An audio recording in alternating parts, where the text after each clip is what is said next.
যেমন প্রকাশের জ্যোতি অন্ধকারেও ঝলমল করে, একই রকমভাবে সত্যও ঝলমল করে।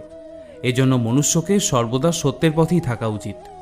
মৃত্যু হলো একটি অটল সত্য, যাকে কখনোই পরিবর্তন করা সম্ভব নয়। যখন থেকে এই সংসারের নির্মাণ হয়েছে তখন থেকেই জন্ম মৃত্যু চক্র ঘুরে চলেছে। যেভাবে মনুষ্য তার পুরাতন বস্ত্র পরিত্যাগ করে নতুন বস্ত্র পরিধান করে, ঠিক সেরকমই আত্মাও পুরাতন জীর্ণ শরীর পরিত্যাগ করে নতুন শরীর ধারণ করে। এটাই হলো প্রকৃতির নিয়ম। এই কঠিন সত্যকে মেনে নিয়ে ভয়মুক্ত হয়ে বর্তমানেই বাঁচা উচিত।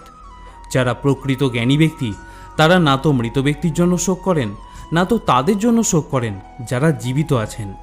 কারণ তিনি জানেন যে মারা গেছে সে আবার জন্ম নেবে, আর যে জীবিত আছে সেও একদিন নিশ্চয়ই মারা যাবে। ভগবান আরও বলেন, মনের শান্তির থেকে বড় সম্পদ এই পৃথিবীতে আর কোনো কিছুই নেই। যে ব্যক্তি